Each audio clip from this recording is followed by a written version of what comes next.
Assalamualaikum warahmatullahi wabarakatuh. Innal hamdalillah nahmaduhu wa nasta'inuhu wa nastaghfiruh wa na'udzu billahi min shururi anfusina wa sayyiati a'malina. May yahdihillahu fala mudilla lahu wa may yudlil fala hadiya lahu. Asyhadu an la ilaha illallah wahdahu la syarika lahu wa asyhadu anna Muhammadan 'abduhu wa rasuluh. Allahumma fassalli wa sallim wa barik ala hadzal nabiyil karim nabiyina Muhammadin sallallahu alaihi wasallam wa ala alihi wa sahbihi wa man tabi'ahu ila yaumiddin. Amma ba'du fa ya ibadallah ittaqullah li anna Allah ta'ala yaqul fi kitabihil aziz wa huwa asdaqul qailin ya ayyuhalladzina amanu ittaqullaha haqqa tuqatih wa la tamutunna illa wa antum muslimun. فإن أحسن الحديث كتاب الله وخير الهدي هدي محمد وشر الأمور محدثاتها وكل محدثات بدعة وكل بدعة ضلالة وكل ضلالة في النار. Alhamdulillah, segala puji bagi Allah Subhanahu wa taala, Tuhan semesta alam yang telah memberikan kita nikmatul iman wal Islam wa sihatil badan sehingga kita bisa melaksanakan ibadah salat subuh berjamaah disambung dengan berhalaqah sejenak dalam rangka membahas agamanya Allah Subhanahu wa taala. Salawat salam mudah-mudahan terus tercurah keharibaan beliau Nabi akhir zaman Nabi Muhammad sallallahu alaihi wasallam beserta seluruh keluarga beliau, sahabat, kerabat dan pengikutnya serta kita semuanya umat beliau, umat dakwah ijabah yang senantiasa istiqamah konsisten dalam menjalankan dan mengerjakan sunnah-sunnahnya hingga akhir masa nanti. Jemaah sekalian yang dimuliakan oleh Allah Subhanahu wa taala, tema kita pada pagi hari ini adalah kiat menggapai kesempurnaan Ramadan yang saya akan ambil sebagian dalam kitab Minhajul Muslim karangan Syekh Abi Bakar Jabir Al-Jazairi. Mudah-mudahan kajian singkat ini memberikan tambahan ilmu kepada kita, menjadikan kita makin takwa, makin soleh, dan insya Allah ibadah kita makin diterima oleh Allah Subhanahu wa taala. Kita tahu bahwa saum Ramadan itu memiliki banyak keistimewaan, memiliki manfaat keagungan yang luar biasa banyaknya. Salah satunya misalnya saum Ramadan ini bisa menjadi penghapus dosa yang kita kerjakan selama 1 tahun. Dalam hadis sahih riwayat Al-Imam Muslim bin Hajjaj, Nabi mengatakan as-salawatul khamsu wal jumu'atu ilal jumu'ati wa ramadhanu ila ramadhana mukaffiratun lima bainahunna idastunibatil kaba'ir. Solat 5 waktu, Jumat satu ke Jumat lain dan Ramadan satu ke Ramadan lain itu mukaffirah, penghapus dosa, lima bainahunna di antara keduanya. Idastuni batil kabairu, tatkala dosa besar dijauhi. Artinya di samping solat 5 waktu itu merupakan kewajiban bagi kita, tapi juga sebagai penghapus dosa. Demikian juga sholat Jumat, demikian juga sholat Ramadan. Jadi kalau kita punya dosa harian itu dihapuskan oleh sholat 5 waktu. Kalau punya dosa mingguan dihapuskan oleh sholat 5 waktu. Kalau punya dosa tahunan itu dihapuskan oleh saum Ramadan. Ini keistimewaan puasa Ramadan. Mukaffirat itu, jadi kita harus membedakan antara kafarah dengan maghfirah. Mukaffirah dengan maghfirah. Kalau penghapusan dosa itu, kafarah itu, dosanya yang asalnya dilakukan oleh seseorang itu dihapus oleh Allah dalam catatan amal. Tidak ditemukan dalam catatan amal. Dan juga tidak ada dalam ingatan malaikat pencatat amal. Tapi kalau maghfirah, ampunan, itu dosanya masih tertulis. Hanya saja ia tidak disiksa sebab dapat pengampunan dari Allah Subhanahu wa taala. Nah, Ramadan ini mukaffirat. Artinya jika kita dalam setahun melakukan dosa-dosa kecil, maka itu otomatis akan dihapuskan oleh Allah Subhanahu wa taala jika Ramadan atau saum Ramadan yang kita kerjakan ini bermutu, berkualitas. Jika saum Ramadan ini betul-betul kita itu dikerjakan dengan menjauhi 2 hal, yaitu muhbitat dan muftirat. Jadi perusak amal, perusak puasa seseorang itu ada 2. Yang pertama muhbitat. Muhbitat itu penghapus pahala. Yang kedua adalah muftirat. Muftirat itu pembatal puasa. Apa itu muhbitat? Muhbitat itu ya contohnya ghibah, ngomongin orang. Terus namimah, mengadu domba, kemudian riya, kemudian takabur, kemudian ghadab dan sebagainya. Hasud itu bisa menghapuskan pahala. Jadi pahala yang kita punya bisa hilang, tidak ada nilainya. Meskipun kita tidak diwajibkan qadha mengulang, tetapi kita tidak mendapatkan pahala apapun, itu namanya muhbitat. Ini harus dijauhi. Omongan dusta itu harus dijauhi. Man lam yada' qaula zur wal 'amala bihi falaysa lillahi hajatun fi ayyada'a ta'amahu wa syarabah. Siapapun orang yang tidak meninggalkan ucapan dusta dan beramal dengan kedustaan, maka Allah tidak butuh puasanya. Artinya Allah Subhanahu wa taala itu tidak akan menulis pahala puasa kita jika kita berdusta, bohong. Itu namanya muhbitat. Ada namanya mukaffirat. Mukaffirat itu pembatal puasa. Ini yang kita jauhi. Makan minum dengan sengaja misalnya. Makan minum dengan sengaja itu bisa banyak, bisa sedikit. Kalau sengaja maka hukumnya batal. Misalnya ada sisa makanan, pas waktu kita sholat subuh sengaja kita telan, maka itu batal. Itu termasuk makan minum dengan sengaja. Atau yang kedua misalnya wusulul ain ilal jauf, memasukkan barang atau sesuatu sampai kepada jauf. Jauf itu ada dua, otak sama perut, sama lambung. Memasukkan ain atau benda yang sampai menerus kepada jauf melewat lubang yang disebut manfat maftuh, lubang yang menerus, itu membatalkan puasa. Kecuali bukan manfat maftuh, maka injeksi atau suntik itu para ulama berbeda pendapat. Ada 3 pendapat setidaknya yang saya tahu. Yang pertama, ada yang mengatakan itu batal mutlak. Kenapa? Karena itu yang dimasukkan obat atau ain. Ada yang mengatakan tidak batal sama sekali, sebab masuknya obat tersebut, masuknya ain atau benda tersebut itu tidak melalui lubang yang menerus, tidak melalui manfat maftuh. Nah, pendapat yang paling benar adalah pendapat yang ketiga. Jika yang dimasukkan itu infus, maka dia batal. Kalau yang dimasukkan obat, maka itu tidak batal. Itu pendapat yang sahih, yang paling benar. Ya, seperti itu. Dan lain sebagainya yang termasuk dalam kategori muftirat yang antum bisa baca dan pelajari di dalam kitab-kitab fikih. Ya, karena kan kalau kita sudah masuk Ramadan, otomatis fikih siam kita ya harus sudah di luar kepala. Masa kita mau perang menghadapi musuh, strategi baru kita pelajari, kita kan sudah harus bisa bela dirinya, bagaimana nyerang tendangannya dan sebagainya. Kita sudah masuk ke dalam medan laga yang namanya Ramadan, maka fikih Ramadan harus di luar kepala. Bukan hanya perkara yang membatalkan, perkara yang disunnahkan, perkara yang makruh dan sebagainya itu harus di luar kepala. Karena kita pengen mendapatkan kesempurnaan Ramadan. Begitu. Nah, lalu keistimewaan selanjutnya sebagaimana dikemukakan dalam hadis sahih Bukhari Muslim dan antum hafal semuanya, man shoma ramadhana imanan wa ihtisaban ghufira lahu ma taqaddama min dhanbi. Siapapun yang melaksanakan puasa di bulan Ramadan dilandasi iman, karena syaratnya cuma 2, harus imanan wa ihtisaban. Kalau itu tidak tercapai maka tidak ada ampunan. Imanan maksudnya gimana? Percaya betul bahwa Allah itu akan menepati janjinya. Janji Allah untuk memberikan ampunan itu pasti terjadi. Itu harus diyakini. Jadi ketika kita melaksanakan puasa, dalam hati kita Allah pasti akan membalas. Ya, imanan dengan penuh keimanan. Yang diperintahkan ini pasti manfaat, nggak ada mudaratnya. Wahtisaban, ihtisab itu artinya hanya mengharap ridho Allah semata. Dia niatnya puasa bukan karena pengen disanjung, bukan karena ikut orang tuanya, karena malu sama istrinya, bukan, tapi ihtisaban, karena mengharap ridha Allah Subhanahu wa taala semata. Ya, baru ghufira lahu ma taqaddama min dzanbi, diampuni baginya dosa-dosa yang telah lalu. Ini yang diampuni dosa kecil, bukan dosa besar.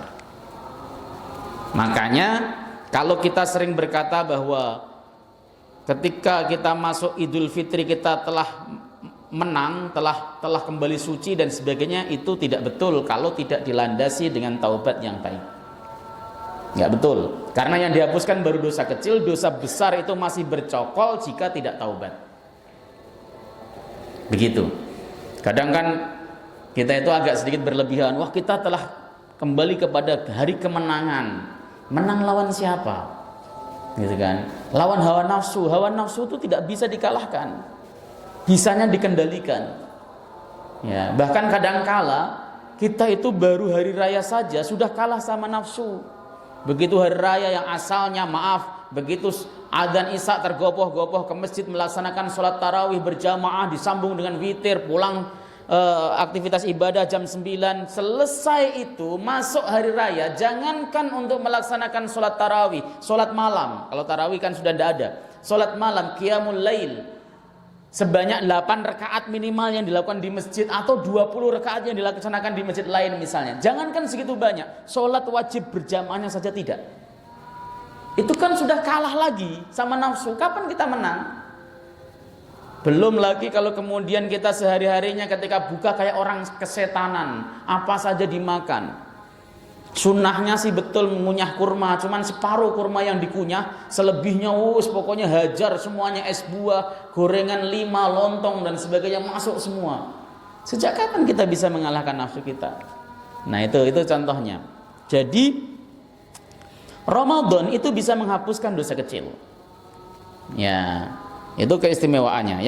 Yang selanjutnya keistimewaannya adalah di dalam hadis riwayat yang ditulis oleh Al-Imam Zabidi Al-Murtada dan juga dalam kitab Mu'jam Kabir karangan Al-Imam At-Tabrani, Nabi SAW berkata, "Ra'aitu rajulan min ummati yalhas atosan." Aku melihat seseorang dari umatku itu yalhas atosan, menjulurkan lidahnya karena haus. Ini di hari kiamat. Di hari kiamat nanti Rasulullah SAW akan melihat ada umatnya yang dia menjulurkan lidahnya saking hausnya.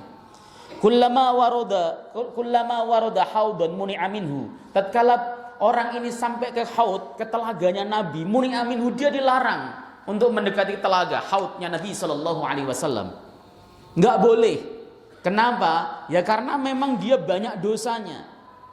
Sehingga ketika dia hendak minum ke telaganya Nabi, dilarang oleh Rasulullah SAW. Faja'ahu siyamu Ramadan fasaqahu warawah. Kemudian datanglah kepadanya puasa Ramadan dan dia memberikan minum kepadanya, segarlah dia. Artinya puasa Ramadan itu akan bisa memberikan syafaat kepada kita. Kita bisa disyafaati jika puasa kita itu benar. Jika puasa kita itu baik, dia akan datang mensyafaati kita di hari kiamat saat kita kehausan. Apa yakin kita akan dapat syafaat Rasulullah SAW ketika di haud akan dikasih minum? Belum tentu kok. Di dalam kitab Dalilul Falihin Sarah Riyadhis Shalihin karangan Ibnu Allan Al-Maqdisi itu dikatakan orang yang paling layak mendapat syafaat Rasul itu orang yang mengamalkan meniru sunnah Rasulullah SAW. Sudahkah kita menirunya? Jauh panggang dari api. Ya. Kita itu lebih suka, lebih sering menirukan sunnah Nabi SAW yang sifatnya hanya sekedar surah, yang visible, yang kemudian terlihat, tetapi tidak kepada sunnah-sunnah yang menjadi kepribadian Nabi SAW. Ini yang harus kemudian kita pegang. Maka jangan terlalu pede. Kemudian Nabi pun mengatakan dalam hadis lain, as'adun nasi bi syafaati yaumal qiyamah aktsaruhum salatan alayya. Orang yang paling beruntung mendapat syafaatku di hari kiamat adalah orang yang paling banyak membaca salawat kepadaku. Kita membaca salawatnya berapa kali dalam sehari? Ya. Hanya dalam salat kadang-kadang. Di luar salat kadang-kadang kita tidak mau. Jarang sekali. Bahkan ketika nama Nabi SAW disebut sekalipun kita tidak baca salawat. Padahal dalam hadis sahih Nabi mengatakan raghima anfu rajulin dzukirtu indahu wa lam yusalli alayya. Celakalah seseorang yang ketika namaku disebut di hadapannya dia tidak membaca salawat kepadaku. Makanya kalau kemudian kita pede, kita pasti disyafaati Rasulullah SAW, itu belum tentu. Makanya kita perlu syafaat-syafaat lain seperti syafaatnya Ramadan. Puasa kita bagusi seperti itu. Oke. Nah, bagaimana cara kita untuk mengisi Ramadan supaya Ramadan kita menjadi sempurna? Sebab dalam hadis Nabi mengatakan inna saqiya man hurima fihi rahmatullah. Sesungguhnya orang yang celaka adalah orang yang dihalangi dari rahmat Allah di bulan Ramadan ini. Di bulan Ramadan dia tidak mendapat rahmat Allah, maka dia adalah orang yang celaka. Bahkan ulama salaf mengatakan kalau ada orang di bulan Ramadan ini tidak mendapat ampunan, tidak mendapat rahmat, maka di luar bulan Ramadan dia juga tidak akan dapat rahmat dan ampunan. Harus digapai dengan serius. Harus didapatkan dengan serius. Tidak boleh kita kemudian hanya sekedar asal-asalan, yang penting puasa. Hanya sekedar puasa seperti anak TK yang tidak makan, tidak minum, dan tidak berhubungan badan. Padahal ada namanya kaful jawarih anil ma'asi, misalnya menjaga anggota tubuh dari perbuatan maksiat. Itu juga harus dilakukan. Lidah kita jangan kita gunakan untuk melakukan perbuatan dosa, mata kita, ya, dan sebagainya. Begitu. Imam Sultanul Ulama Izzuddin bin Abdissalam di dalam kitabnya namanya Maqasidus Saum, itu ketika menafsirkan la'allakum tattaqun, supaya kalian menjadi orang yang bertakwa, karena tujuan orang berpuasa adalah supaya kalian menjadi orang bertakwa, supaya kita ini menjadi orang yang bertakwa. Maksudnya tattaqun di situ adalah selamat dari jilatan api neraka, kata Izzuddin bin Abdissalam. Artinya kalau kemudian puasa yang kita kerjakan tadi sesuai dengan tuntunan Allah dan Rasulnya, maka la'allakum tattaqun, supaya kalian selamat dari jilatan api neraka. Itu tujuannya. Lah kalau kemudian saum Ramadan kita ini tidak menjadikan kita selamat dari api neraka, terus apa manfaat yang kita dapat? Begitu. Maka saatnya mulai kita masuk bulan Ramadan tanggal 1 sampai nanti Idul Fitri, kita harus memfokuskan diri untuk mengisi setiap detik Ramadan dengan amal kebaikan. Ini adalah penopangnya. Yang wajib memang saum Ramadan, tapi penopangnya ini ada amal-amal kebaikan. Banyak sekali. Ya salah satunya misalnya pas berbuka. Kita itu ketika berbuka itu hanya berdoa dengan Allahumma laka sumtu wa bika amantu wa la rizqatartu, atau kalau itu dianggap dhaif karena itu hadisnya mukhtalaf, ya, ada yang mengatakan hasan. Imam Nawawi dalam Adhkar An-Nawawi mengutipnya, dan Ibnu Sunni dalam Amalul Yaum wal Lailah mengatakan hadis itu hasan. Kalau yang mengatakan hasan ya boleh dipakai, tidak masalah. Tapi kalau seandainya mengatakan dhaif, enggak mau pakai itu, pakai dzabal dhama'u wabtalatil uruq wa thabatal ajru, hanya di situ saja, itu rugi kalau menurut saya. Kenapa? Karena dalam hadis sahih lain riwayat Al-Imam At-Tirmidzi dan Abu Dawud kualitasnya sahih, Nabi mengatakan innalis sha'im inda fitrihi da'watan maturat. Sesungguhnya orang yang berpuasa tatkala dia berbuka, doanya itu tidak ditolak. Kalau dhahabal dhama wabtalatil uruq wasabatal ajru itu doanya sebelah mana? Telah hilang hausku, telah basah tenggorokan dan otot-ototku, wasabatal ajru, dan telah dapat pahalaku insyaallah. Doanya sebelah mana? Gak ada. Paling kalaupun dianggap doa wasabatal ajru itu saja. Tapi Nabi mengatakan innalis sha'im inda fitri dakwatan maturat, ini tidak dilakukan. Doanya tidak ditolak. Doa apa? Min hawaijid dunya wal akhirah, dari hajat dunia dan akhirat semuanya panjatkan. Artinya kita nggak bisa memanfaatkan momen. Kita lebih cenderung kalah dengan nikmatnya kolak, dengan nikmatnya gorengan, dengan nikmatnya es buah dan sebagainya, sehingga doa tidak terucapkan sama sekali. Bahkan sampai selesai makan pun lupa doa. Seperti itu. Nah, jamaah sekalian yang dimuliakan Allah Subhanahu wa taala, di dalam kitab Minhajul Muslim ini ada beberapa hal yang mesti kita lakukan supaya puasa kita, Ramadan kita bernilai. Yang pertama adalah as-shadaqatu shadaqah. Itu qala sallallahu alaihi wasallam, karena Nabi sallallahu alaihi wasallam bersabda, afdhalus shadaqati shadaqatun fi Ramadan. Utama-utamanya sedekah adalah sedekah di bulan Ramadan. Hadis ini panjang tapi dipotong.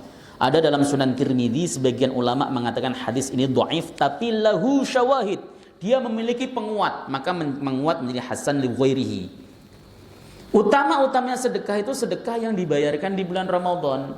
Di luar bulan Ramadan sedekah itu baik, di dalam bulan Ramadan sangat baik.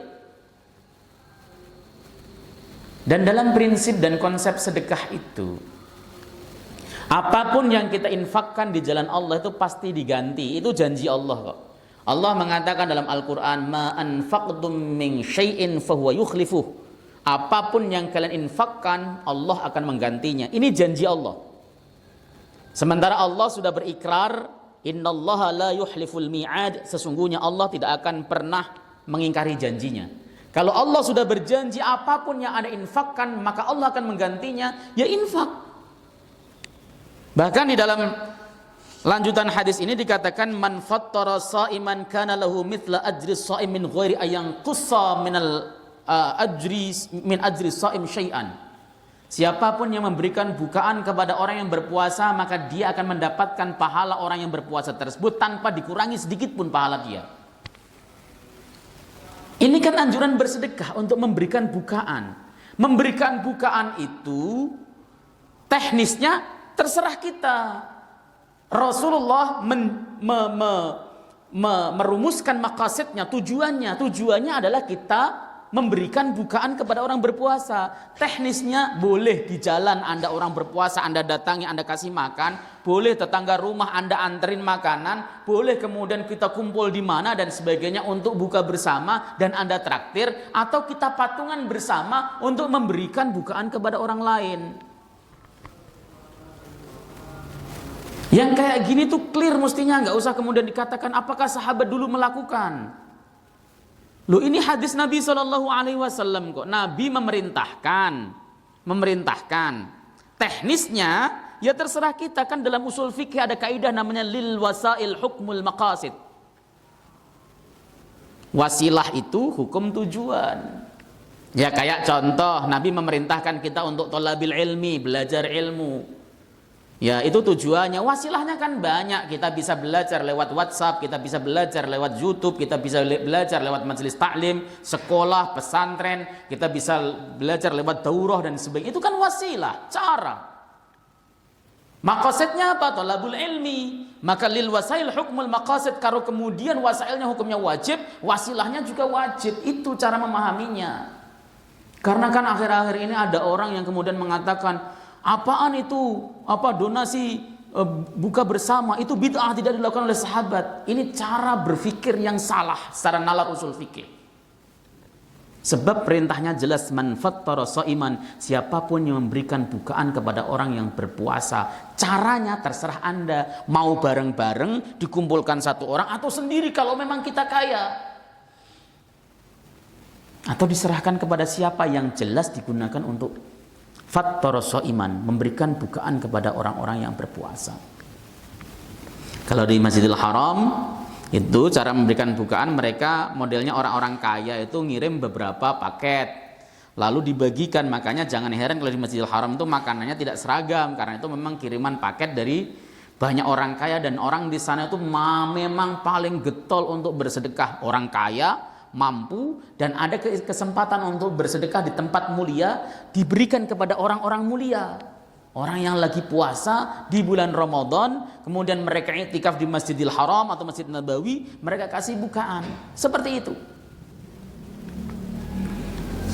Nah, yang demikian ya tidak masalah. Meskipun apakah dulu para sahabat melakukan dan tidaknya. Karena apa? Karena itu teknis, itu wilayah-wilayah di mana kita boleh berijtihad. Gitu. Di dalam hadis lain lagi, Nabi mengatakan ada sebuah riwayat ya dari Imam Bukhari, wa kana Nabi sallallahu alaihi wasallam ajwadan nas bi khairin. Nabi itu orang yang paling dermawan. Enggak ada yang mengalahkan kedermawanan Rasulullah sallallahu alaihi wasallam. Wa kana ajwada ma yakunu fi Ramadan hina yalqahu Jibrilu. Dan beliau lebih dermawan lagi pada saat bulan Ramadan ketika beliau bertemu Jibril. Karena Jibril itu bertemu dengan Rasulullah, atau Jibril itu turun setiap Ramadan. Tujuannya apa? Untuk tadarus, ngoreksi bacaan Quran Rasulullah. Ketika Rasulullah mau wafat, Jibril turun 2 kali. Ini pentingnya bacaan makhraj Quran kita itu memang harus dikoreksi terus. Dikoreksi. Ini pentingnya tadarus. Ketika ada bacaan yang salah, baca huruf dotnya salah, baca huruf toknya salah, itu dikoreksi. Karena apa? Karena bibir kita, lidah kita itu bisa bergeser ngucapin makhraj. Kita misalnya pada tahun 10 tahun yang lalu kita sudah talaqi dengan seorang guru dan dinyatakan sudah sahih misalnya. Kemudian makin ke sini bergeser bacaannya, bisa nggak? Bisa. Begitu. Harus. Wong Rasulullah saja ditalaki, dicek lagi bacaannya. Dan 2 kali pada saat wafat. Dan Rasulullah pada saat Jibril turun tuh beliau senang bersedekah, lebih dermawan lagi. Nah, inilah yang harus kemudian kita pikirkan, saudara. Sebagai seorang muslim, bersedekahlah semampunya. Jangan dipaksakan sampai ngutang, pinjaman online dan sebagainya untuk sedekah, enggak. Semampu kita. Kalau memang kita enggak punya, sedekahkan tenaga, sedekahkan pikiran. Kalau enggak punya, ya enggak apa-apa. Sedekah itu sunnah. Tapi usahakan di bulan Ramadan terlibat, supaya kita termasuk bagian daripada orang-orang yang baik tersebut. Yang kedua, yang kita lakukan di dalam kitab Minhajul Muslim, qiyamul lail, melaksanakan qiyamul lail. Kalau zaman dulu disebut dengan qiyamul Ramadan, maka istilah tarawih itu istilah fikih.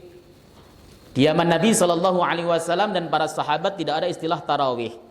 Kalau ada hadis yang mengatakan, yang dinisbatkan kepada Nabi SAW, tapi penyebutannya dengan sebutan tarawih, misalnya man shollat tarawiha, ya, siapapun yang mengerjakan sholat tarawih, misalnya redaksi hadisnya begitu, maka itu dipastikan hadis palsu.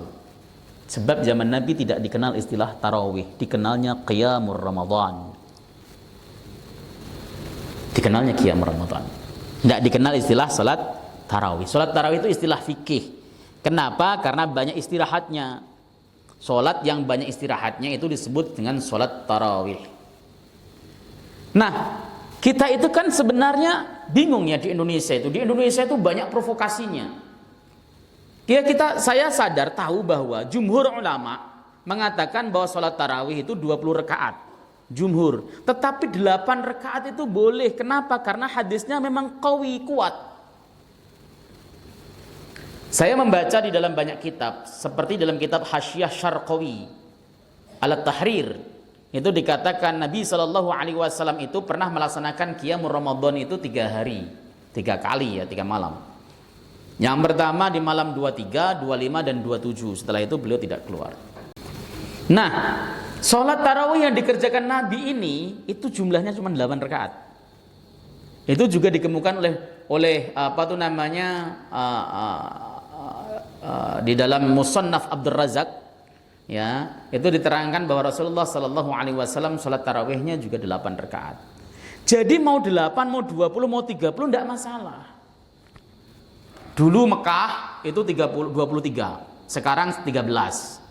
Mekah itu dulu 23, 20 plus 3, sekarang 10 plus 3. Ya, semenjak Covid itu sudah dikorting 50%. Ya, jadi sekarang jadi 10 plus 3. Nanti kalau antum ke Mekah pas Ramadan ini tarawihnya 10 plus 3, nggak usah kaget. Makanya yang kagetan itu suruh ke Mekah, biar dia tahu bahwa di sana itu ternyata pelaksanaannya bebas, karena itu qiyamul Ramadan. Nah, pelaksanaannya menurut jumhur ulama itu 2223 atau 22221. Pelaksanaan itu jumhur, pendapat mayoritas ulama. Tapi PP Muhammadiyah Majelis Tarjih di dalam putusannya itu memberikan 3 opsi setahu saya. Boleh 443, boleh 2223, boleh 2221. Kalau di dalam putusan Kongres tahun 1939, PP Muhammadiyah dalam buku Tarjih 1 bab puasa itu beliau menjelaskan sholat tarawih itu bisa 443, bisa 2223. Tapi dalam bukunya yang terbaru tahun 2013, tuntunan ibadah Ramadan dari PP Majelis Tarjih itu 22221 pakainya. Maka sebenarnya ini opsional. 443 silahkan. Tapi saya kasih catatan, kalau kita melaksanakan sholat tarawih 443, sholat kita sah menurut Muhammadiyah dalam Majelis Tarjih, tapi tidak sah versinya mazhab Syafi'i.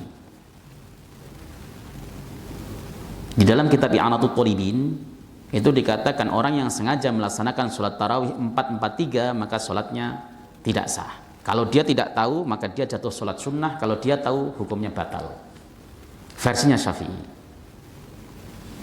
Madhab Ahmad sama. Terus bagaimana? Ya, kalau kita mengerjakan 443 berarti kita harus mengikuti pendapatnya majelis tarjih. Boleh, sah.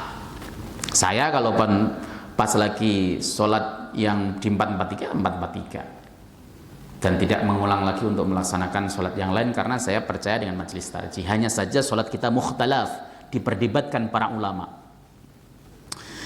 Saya itu agak nakal memang. Ada di masjid-masjid Muhammadiyah saya bilang, udahlah rubah kedua-dua. Kenapa? Toh sesuai dengan tarjih kok, boleh, tidak masalah. Terus yang kedua, ibadah kita disahkan oleh semua ulama. Nah, saya ditanya, Ustadz, 443 itu ada ulama lain nggak selain Muhammadiyah yang membolehkan? Tidak ada. Begitu. Landasannya ada dalam kitab apa Ustadz? Setahu saya di dalam Fathul Bari Ibnu Hajar itu beliau mengatakan zahirnya hadis itu 443. Tetapi tidak ada satupun ulama yang mengamalkan selain dari putusan majelis tarjih. Tapi sebagai kader, saya termasuk orang yang tidak masalah melaksanakan 443. Ini kan opsi di dalam melaksanakan ibadah. Terus bagaimana? Ya kalau untuk syiar masjid itu kalau pengen rame dihadiri oleh semua golongan, ya kita harus merangkul semua golongan. Sholat tarawih 443 itu tidak akan pernah diikuti oleh teman-teman salafi, tidak bakal mau, karena bagi mereka itu tidak sah, dan tidak akan diikuti oleh teman-teman NU yang syafi'i. Kalau kita mau dakwah, ya laksanakan yang mereka mau di dalam kultum Ramadannya, cari dai-dai Muhammadiyah yang bermutu supaya dia tahu tentang pemikiran Muhammadiyah. Saya ngomong begitu, alhamdulillah banyak yang kemudian berubah ke dua-dua. Itu kenapa kok? Ya ini putusan majelis tarjih, kita tidak menyalahi tarjih. Kita malah justru melaksanakan amanatnya itu di tahun 1939 di kongres itu. Kita belum lahir, bahkan bapak saya juga belum lahir mungkin. Ya, boleh. Saya pernah diprotes, Ustadz nanti kalau kemudian, kalau memang nanti ternyata nggak efektif dua-dua kembali ke 443 juga nggak apa-apa kok, nggak keluar dari tarjih. Itu qiyamul Ramadan. Tapi hakikatnya kalau saya sendiri, saya sebagai amaliyah pribadi saya sendiri, sholat di 443 ya asik-asik aja, tidak masalah. Karena saya percaya dengan putusan tarjih Muhammadiyah 443. Hanya saja kalau kemudian ditanya, adakah ulama selain tarjih yang secara jelas, secara sharih ya melaksanakan 443? Tidak ada. Tapi kalau isyarat, Ibnu Hajar dalam Fathul Bari mengisyaratkan demikian. Itu yang saya pahami. Maka ada masjid yang kemarin, alhamdulillah Ustadz, di kami sudah berubah jadi 2, malah ekstrim berubahnya 2. Berarti witirnya cuma 1, yang selebihnya itu tarawih. Tarawihnya 10 kayak Mekah, 10. Berarti witirnya 1. Di Muhammadiyah, di putusan tarjih Muhammadiyah tahun 2013 kalau nggak salah, bukunya Tuntunan Ibadah Puasa Ramadan yang ditulis oleh Buya Yunahar Ilyas itu 2013 boleh 443 dan boleh 22221 begitu. Itu yang kemudian dipilih mungkin. Nah, qiyamul Ramadan ini sunnah, ndak apa-apa. Tapi kalau di Muhammadiyah itu ada sholat iftitah, sholat yang 2 rakaat pembuka. Sholat 2 rakaat iftitah ini sebenarnya para ulama beda pendapat, tapi Muhammadiyah mengatakan ini sholat sebelum Ramadan, sebelum tarawih, laksanakan sholat iftitah 2 rakaat. Nggak tahu di sini diamalkan apa tidak, saya nggak ngerti. Tapi kalau yang tidak mengamalkan ya tidak apa-apa, itu sholat sunnah saja. Kita harus sadar dan tahu bahwa sholat ba'diyah isya itu lebih utama dibanding dengan sholat tarawih. Jadi rugi kalau ada orang yang sholat tarawih tapi nggak ba'diyah isya. Pas ba'diyahnya nongkrong, selesai sholat salam karena males nongkrong, tarawihnya bangun, itu rugi. Kenapa? Utama-utamanya sholat sunnah itu adalah sholat rawatib, baru disusul sholat witir, baru disusul ada sholat id, sholat ini, masuk sholat tarawih baru. Ini yang harus kemudian antum ketahui dan pahami. Ya, makanya sholat ba'diyahnya dikerjakan dengan baik, itu termasuk dalam kategori qiyamul Ramadan, qiyamul lail, melaksanakan sholat malam dengan baik. Nah, lebih-lebih masuk ke 10 hari terakhir di bulan Ramadan. Kana Nabi sallallahu alaihi wasallam yuhyi layali Ramadan wa idza kana al-'asr al-awakhir ayqadha ahlahu wa kullu saghirin wa kabirin yutiqu shalah. Nabi itu beliau menghidupkan malam-malam Ramadan. Tatkala masuk 10 hari terakhir di bulan Ramadan, beliau itu membangunkan keluarganya, dibangun keluarga kecil besar yang kuat sholat, dibangunkan semuanya. Ketika masuk bulan Ramadan, insadda mi'zarahu, ya, beliau ikat sarungnya, artinya beliau jauhi istrinya untuk ibadah. Kenapa? Karena beliau itu ingin menahan laju Ramadan supaya tidak berlalu. Jadi kalau kita memang cinta Ramadan itu, ketika Asrul Awakhir jangan banyakin tidur, banyakin ibadah, banyakin iktikaf, baca Quran. Iktikaf itu ibadah yang tidak ada platform khususnya. Yang penting Anda masuk masjid, niat ibadah, sudah selesai. Mau baca Quran, kayak baca hadis, mau dengerin ceramah, mau sholat malam, bebas. Tapi yang jelas, sambut Lailatul Qadar dengan ibadah, dengan iktikaf. Ya. Kemudian yang selanjutnya, yang nomor 3, tilawatul Qur'anil Karim, membaca Al-Qur'anul Karim. Inka idkana sallallahu alaihi wasallam yukthiru min tilawatil Qur'anil Karim fi Ramadan, wa kana Jibril alaihi salam yudarisul Qur'an fi Ramadan. Karena Nabi itu memperbanyak bacaan Quran di bulan Ramadan. Imam Malik bin Anas, pengarang kitab Al-Muwatta, Imam Darul Hijrah Madinah, Imam Malik itu kalau mau masuk bulan Ramadan, pengajian fikihnya dihentikan. Tujuannya apa? Supaya pada fokus kepada Al-Quran.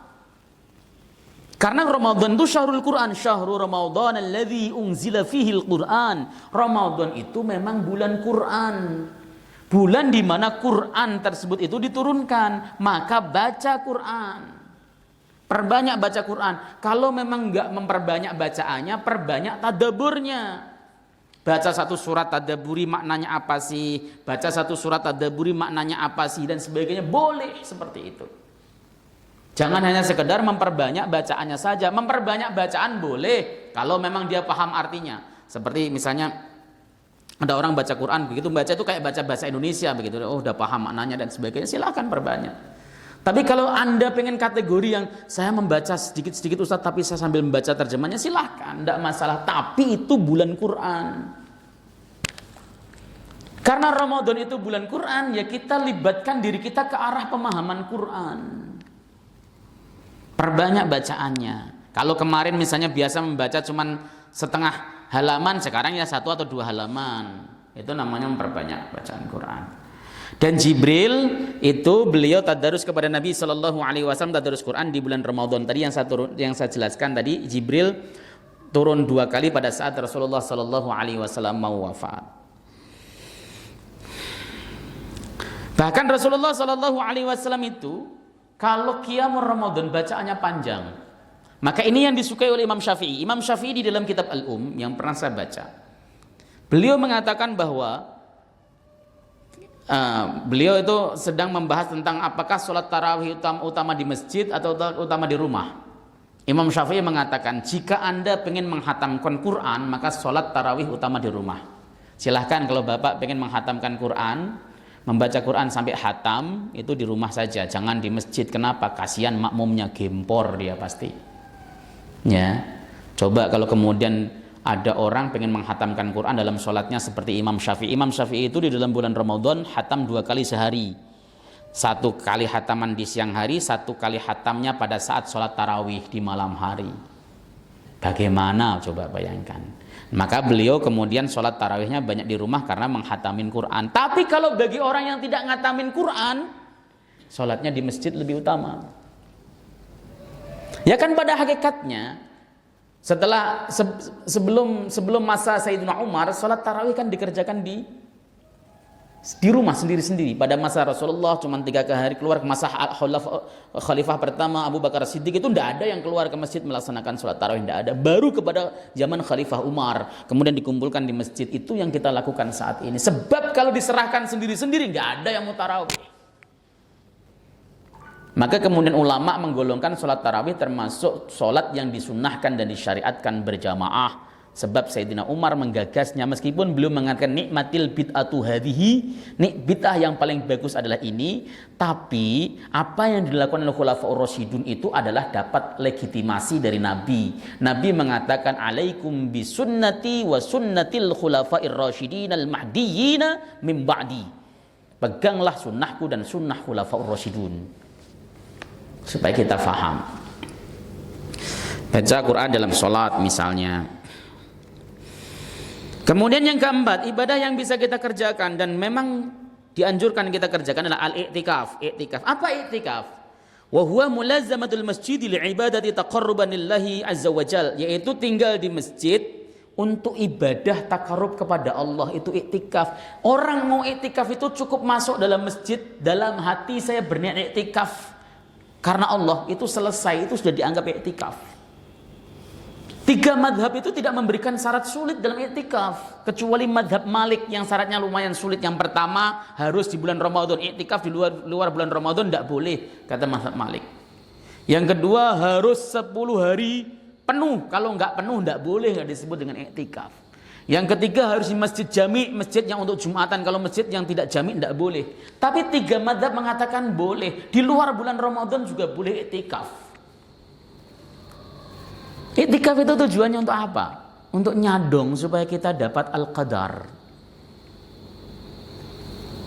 Meskipun ada sebuah kitab karangan Ibnu Rajab Al-Hambali yang berjudul Lataiful Ma'arif, beliau mengatakan, menukil dari pendapat Imam Syafi'i bahwa orang yang mengerjakan sholat Isya berjamaah lalu dilanjutkan dengan ba'diyah Isya, jika malam itu malam Al-Qadar, maka dia sudah mendapat bagian daripada Al-Qadar.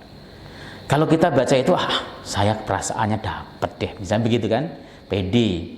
Tapi ketika kita membaca uraian ulama bahwa Al-Qadar itu adalah orang yang dipilih, bahkan banyak para sahabat radhiyallahu taala anhum ajmain yang mereka sampai mandi pada saat mereka pengen masuk masjid melaksanakan i'tikaf untuk di Asrul Awakhir atau di 10 hari terakhir di bulan Ramadan, seakan-akan kok sulit dapat Al-Qadar. Begitu. Ya, tapi saya termasuk generasi optimis ya. Optimis itu artinya ya Allah itu rahmatnya luar biasa kok. Apalagi lihat orang-orang akhir zaman yang banyak kerjanya, sibuk dengan maisahnya, enggak zaman dahulu cuman petani yang kemudian bisa fokus melaksanakan ibadah. Zaman sekarang kan libur Ramadan aja mepet-mepet sekali. Saya yakin Allah Subhanahu wa taala dengan rahmatnya sudah membagi-bagi Al-Qadar ketika kita melaksanakan sholat Isya berjamaah dan kita mengerjakan sholat ba'diyah, apalagi plus tarawih, sudahlah cukup itu. Karena malam Al-Qadar itu bukan dimulai dari sepertiga malam, tetapi dimulai dari habis Isya. Ya, pokoknya malam itu Al-Qadar ya dia dapat. Misalnya contoh Al-Qadar misalnya jatuhnya tanggal 23 lagi, atau tanggal 22 atau tanggal 24 dan sebagainya, atau tanggal 27. Kalau kita melaksanakan itu, insya Allah kita mendapat bagian daripada Al-Qadar. Nah, i'tikaf itu dikerjakan. Apa manfaat i'tikaf? Diterangkan dalam kitab Ithaf Sadatil Muttaqin karangan Sayyid Zabidi Al-Murtada. Ya, di sini dijelaskan al-masjidu baitu kulli taqiyyin. Qala alaihi salatu wassalam, Nabi bersabda, al-masjidu baitu kulli taqiyyin. Masjid itu rumahnya orang yang bertakwa. Jelas. Orang yang bertakwa itu tidak ada yang gelisah di masjid, tidak ada. Ada sebuah ungkapan ulama yang celekit menurut saya. Masjid itu rumahnya orang yang bertakwa, sebagaimana air rumahnya ikan. Aneh kalau ada ikan itu nggak kerasan di air, pengennya keluar mulu di daratan, itu aneh. Ikan stres berarti. Kalau ada ikan kok nggak kuat di air, duh panas banget di air. Rumahnya ikan itu air. Sama dengan orang muttaqin, orang bertakwa, itu rumahnya masjid. Masjid itu rumahnya. Aneh kalau kemudian ada orang muttaqin itu di masjid kok blingsatan, itu aneh. Seperti itu. Rumah wa takaffalallahu liman kana al-masjidu baitah. Dan Allah akan menjamin, mentakaful, menggaransikan ya orang yang menjadikan masjid sebagai rumahnya. Ini maksudnya orang yang i'tikaf di masjid. Orang yang i'tikaf di masjid birrauhi, dengan kasih sayang, warahmati, dan rahmat, wal jawazi ala sirati, dan bisa menyeberang siratal mustaqim, ila ridwanillah, menuju keridhaan Allah, ilal jannah, menuju surganya Allah Subhanahu wa taala. Ahli i'tikaf itu dia akan dapat garansi bisa menyeberang sirat al-mustaqim. Bapak tahu panjangnya sirat al-mustaqim itu berapa? 1000 tahun perjalanan. Dan bawahnya itu bukan air, bukan busa. Bawahnya itu jahanam, neraka jahanam. Siratul mustaqim 1000 tahun. Allah Subhanahu wa taala dalam surat Maryam ayat 71 dan 72 berfirman, wa im minkum illa wariduha kana ala rabbika hatman maqdiya thumma nunajjil ladzina taqaw wa nadharu adh-dhalimina fiha jithiya. Semua kalian pasti akan melewati neraka jahanam, pasti, tidak ada yang tidak. Karena surga itu terletak setelah kita nyebrang Siratal Mustaqim. Tidak ada, Nabi pun pasti melewati Siratal Mustaqim, menyeberang jahanam pasti, itu ketetapan dari Allah Subhanahu wa taala. Banyak loh, kalau dalam riwayat Imam Ahmad, orang yang nyebrang ada yang seperti kilat, ada yang seperti angin, ada yang seperti kuda. Tapi ada yang wamin hum kal jarat, sebagian mereka ada yang seperti belalang yang lompat-lompat jatuh. Ada yang wamin hum kan namlah, ada sebagian mereka yang seperti semut, begitu dia berjalan merayap jatuh, merangkak. Ada yang mereka berjalan dari arah belakang, orang-orang kafir jatuh langsung otomatis ke dalam neraka jahanam. Banyak sekali. Kemudian Allah mengatakan tsumma nunajjil ladzina taqaw wa nadharu adh-dhalimina fiha jithiya. Kemudian aku selamatkan mereka orang-orang yang bertakwa. Jadi untuk bisa selamat nyebrang Siratal Mustaqim kita mesti bertakwa. Dan salah satu tanda orang bertakwa itu orang yang ahli itikaf di masjid. Itu ahli takwa. Ya. Ini harus di masjid ya. Jangan Anda kemudian artikan di kamar boleh, karena saya pernah ketemu seorang ustadz yang dia berkata gini, iktikaf itu boleh di kamar tidur, tidak masalah. Saya kalau iktikaf di kamar tidur saya, kata dia, antik juga pendapatnya ini. Apa dalilnya? Dia berkata, kullu ardin masjidun ilal hamam wal makbaroh. Semua bumi itu masjid kecuali kuburan dan kamar mandi. Selagi bukan kuburan, masjid, kata dia. Hadisnya benar, tapi cara dia berdalil keliru. Maksudnya kullu ardin masjidun itu semua bumi boleh untuk sholat. Untuk iktikaf ada contohnya lain. Rasulullah itu rumahnya tuh samping masjid persis. Masjidnya Nabi Yaman dulu kan Raudhah itu. Masjidnya Nabi Yaman dahulu. Kemudian rumahnya Nabi ya kuburan beliau sekarang kan samping masjid persis. Tapi kenapa beliau ketika iktikaf masuk masjid enggak kemudian di rumahnya saja? Enggak. Karena apa? Iktikaf harus di dalam masjid. Di rumah tidak boleh. Maka ambil bagianlah kalau ada program iktikaf, apalagi sekarang masjid banyak menyelenggarakan program iktikaf kok. Program iktikaf, nanti kemudian sahur berjamaah dan sebagainya. Wah, keren sekali itu. Ya, tinggal modal baju, datang ke masjid, modal tikar, jangan lupa bawa tikar sama bantal, takut ngiler. Ya, kemudian tidur di masjid, dapat makan gratis. Oh, keren itu, asli. Ya, kalau kemudian bajunya kotor, telepon istrinya, suruh ngambil, suruh nyuciin, terus begitu. Ada nggak seperti itu? Banyak murid-murid saya. Besok saya 10 hari itu iktikaf di Rumah Sakit Pertamina Pusat. Khusus baca kitab namanya At-Tibyan fi Adabi Hamalatil Quran. Itu yang iktikaf itu, mereka kalau bajunya kotor, ya istrinya datang jemput, kemudian di laundry, balik lagi nganterin dan seperti itu. Itu luar biasa. Mereka itu orang-orang sibuk, dokter spesialis, ya, para manajer, para direktur, tapi mereka rajin melaksanakan itu. Kenapa ya? Karena memang giroh ibadahnya luar biasa. Dan antum harus tahu, Nabi itu tidak pernah meninggalkan iktikaf dikala beliau hidup sampai wafat. Walam yazal ya'takiful asr al-awakhir min Ramadhan hatta tawafahu Allah Ta'ala. Nabi itu tidak pernah berhenti melaksanakan iktikaf di asrul awakhir sampai beliau wafat. Dan ketika beliau wafat, keluarganya yang melanjutkannya, istri-istrinya yang melanjutkannya. Istrinya melanjutkannya dan kemudian para sahabat itu di Masjid Nabawi. Nah, seperti itu. Di sini ada program iktikaf kan? Tapi pesertanya banyak apa enggak? Alhamdulillah ya. Alhamdulillah sedikit maksudnya. Nah, seperti itu. Kemudian yang terakhir, karena udah siang, iktimar umroh. Di bulan Ramadan ini disunahkan umroh. Kalau yang punya duit, kenapa? Karena umroh Ramadan mahal. Sampai 50-an juta. Yang hotelnya bagus, kalau hotelnya yang jalan kaki sampai 1 kilo, ya bisa murah. Mahal, makanya kadang-kadang hadis ini itu dimanfaatkan oleh travel. Ya, kan ada hadis yang mengatakan umratun fi Ramadan ta'dulu hijjatan ma'i. Ya, umrah di bulan Ramadan itu sebanding dengan haji bersamaku, kata Nabi. Itu dimanfaatkan di flyer-flyer sehingga orang mudah melaksanakan. Wah, haji kan lama, udah bayar aja umrah Ramadan. Seperti haji bersama Rasul sallallahu alaihi wasallam. Seperti itu. Tapi ini memang keutamaan, kalau Anda punya uang, umrahlah di bulan Ramadan. Enggak harus nyari asrul awakhir, enggak. Kalau masih awal-awal itu masih murah. Di awal-awal Ramadan itu masih murah, enggak terlalu mahal. Itu sebanding dengan haji bersama Nabi sallallahu alaihi wasallam. Serasa begitu. Perlu pertanyaan, perlu bertanya? Apa ndak usah? Udah siang masalahnya. Ya, ndak usah bertanya ya. Tadi apa namanya? Ini sekedar memotivasi diri saya sendiri dan jamaah sekalian. Mari kita semuanya beribadah sesuai dengan tuntunan. Ndak usah ragu. Kalau bagi saya pribadi, apapun yang sudah digariskan oleh para ulama itu boleh dipilih. Ya, yang ada yang tanggung jawab seperti itu. Ndak usah kemudian ragu-ragu. Saya tipologinya begitu. Ulama kok menggariskan ini boleh, yang ulama lain mengatakan nggak boleh, ya ikutin yang boleh saja, gampang kok gitu kan. Lah kalau nanti nggak benar itu urusan ulamanya, bukan urusan kita. Orang bukan ulama kok pakai pusing-pusing gitu kan.